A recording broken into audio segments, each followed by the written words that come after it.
Hello everyone, welcome to the Gamer's Refuge. Today I want to talk about a few things concerning Fallout 4, mostly the things I was a little disappointed in.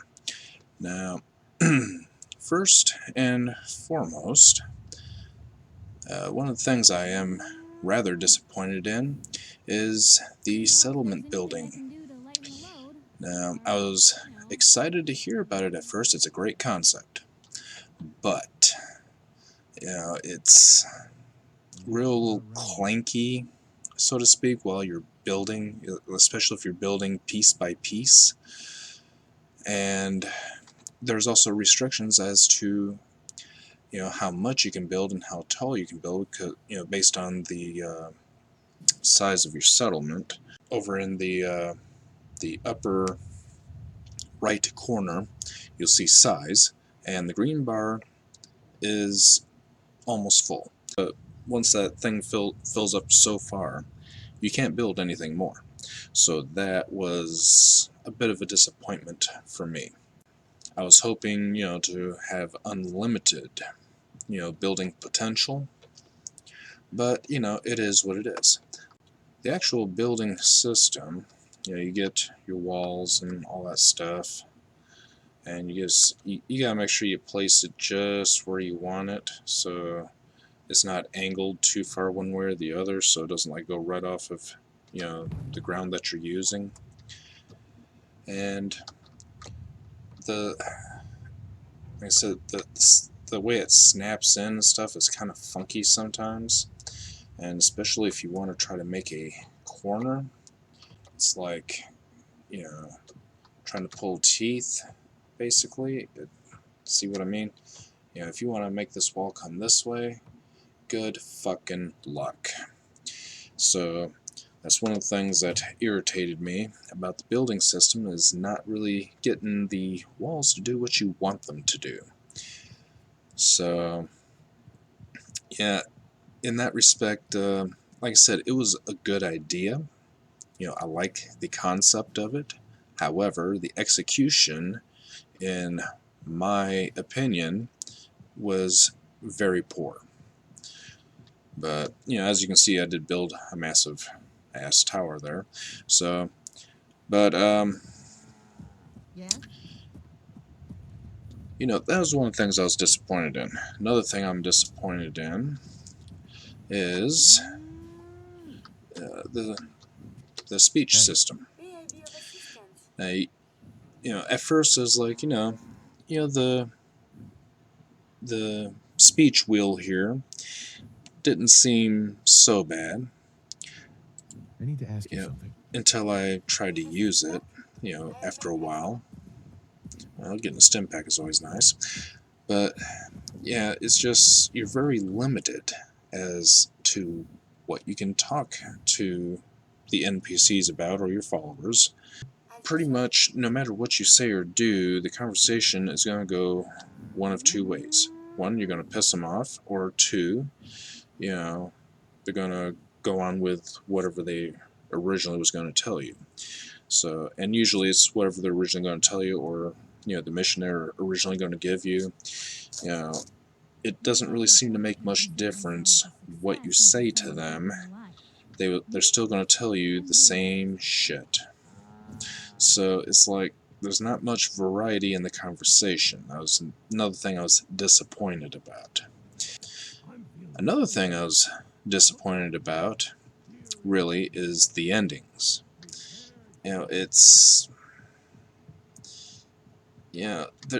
there's no variety, really, and it's pretty much the same fucking ending no matter what you do, with maybe a slight variance in the very beginning of the narrative or whatever.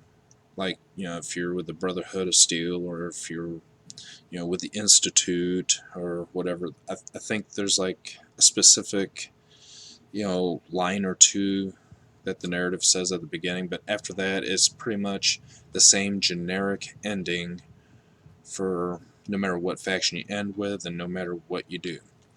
So that was really very disappointing, because that's what a lot of us look forward to, is the end game. The conclusion, closure to you know to the 50, 60, 100 hours that we've put in to the game, and then they throw this shitty ending at us, and it's like, really? In some ways, I think that my 4-year-old could have probably come up with a better ending than what Bethesda did on this. Another thing I found particularly disappointing was the Radiant quest lines, especially those given to you by Preston. The fact that they lack variety. It's always the same thing. Go help the settlement. Go help this settlement. Go help this settlement. You go to that settlement, yeah, we got this group of bandits, raiders, whatever, and they just keep, stealing our shit. They won't leave us alone. Go kill them for us. Oh, okay. You assume now that they would be fairly nearby. Seems how they keep coming over to, fuck with them. Well, no.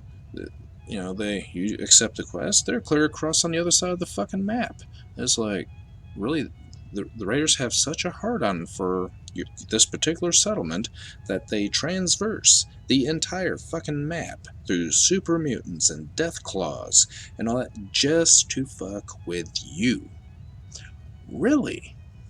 So yeah, that's a bit of an annoyance, and like I said, it's the lack of variety in the Radiant quests. Now, I know you don't have to do the Radiant quests. You could just choose not to do them, and, I understand that. But, all I'm saying is, a little variety would have been nice. Switch it up, throw some different stuff in there here and there. But, yeah, I mean, that's just my opinion. But, you know, um, I understand the Radiant quests are there so you can do the quest over and over and keep, racking up experience and, maybe some caps and stuff. And, I get that. But like I said, it'd been nice if there was like, a little diversity in it, so to speak. Like, you go to the settlement and, it's not always, seek and destroy and travel most of the way across the map to destroy this enemy that just won't leave us alone, whatever. But that's just another one of the things that I found disappointing. And probably the last thing that I'm gonna say was disappointing was the fact that they had the voiced protagonist. Now, at first I thought, that's kind of a neat idea. I'm gonna give it a chance, and see, maybe this is gonna turn out good. And for some games, a voice protagonist is great, but not so much in this game. Not in an open world, do what you want, be what you want, type of game. It's just the voice protagonist severely limits um, the interactions that you can have with the other NPCs. Probably because not only do they have to voice act all the NPCs, now they have to voice act the protagonist, so that he can have conversations with these NPCs, therefore narrowing your choices of what you're actually going to say because of all the time it takes to record the voice acting and all. I get it, but having played this game for quite some time now, and putting in many hours, I've come to the conclusion that the voice acted protagonist was probably a mistake. It just kind of reduces the role-playing factor, in my opinion. So, and last but not least, one of the things that I'm actually very disappointed in, something that we had in Fallout 3 and Fallout New Vegas, was the ability to basically have an evil character. In Fallout 3 especially, you could blow up Megaton. You could be a royal asshole, and your actions did affect the way other people looked at you and treated you. Same with Fallout New Vegas. The choices you made would affect how different people treated you and different factions and whatnot. That is not the case with Fallout 4, which is very disappointing. You just don't have the option, to be evil. Sure, you can go and kill some NPCs and whatnot, and use your fat man to just blow the living shit out of settlements and whatnot. But it's really not going to impact the end of the game. It's not going to make any difference really, and that is kind of disappointing really. I would think that your actions would determine how the other NPCs would treat you when you interact with them, based on your reputation for either doing good things or doing twisted, evil, fucked up, bad things. But again, in Fallout 4, this just is not the case, and that is probably one of the most disappointing things of the whole game. Now, having said that, I am not saying that Fallout 4 is a bad game. Not at all. I enjoy playing it. I think it's a very good game.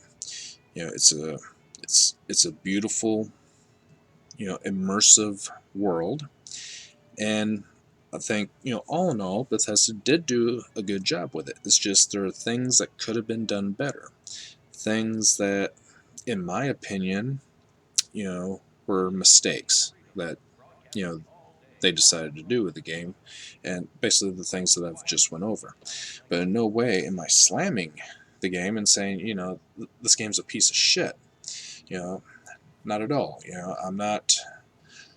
I don't regret having bought the game. I have a lot of fun with it, despite the flaws that it does have. And I will continue to play it for many, many, many more hours. I'll probably put at least a couple hundred more hours into this game. I find it to be a very fun, very immersive game despite its flaws. But those are just some of the things that basically disappointed me with the game. But I still love the game. It's a great game. It's just not as great as it could have been, in my opinion. Now, hopefully maybe with the DLCs and maybe some updates, maybe they'll get some things fixed up, maybe they'll improve upon some things. Keep your fingers crossed, we can only hope. But I am looking forward to the DLCs, and waiting to see what they're going to do with those. So, but yeah, like I said, I'm not trying to bitch and complain and just downgrade the game totally. It is a great game. I do have a lot of fun playing it. So, but those are some of the things that I personally found disappointing. You may have found some of the same things disappointing, or you may have found other things disappointing, or you may have not found anything disappointing at all. So leave your thoughts in the comments down below. What are some of the things that you were disappointed about with the game? Did you have any disappointments with the game, really? If so, what were they? And remember to visit my Gamers Refuge page on Facebook and smack the shit out of that like button, and don't forget to subscribe to my YouTube channel. As always, I appreciate everybody taking time to watch my videos, and until next time, I will see you in the games.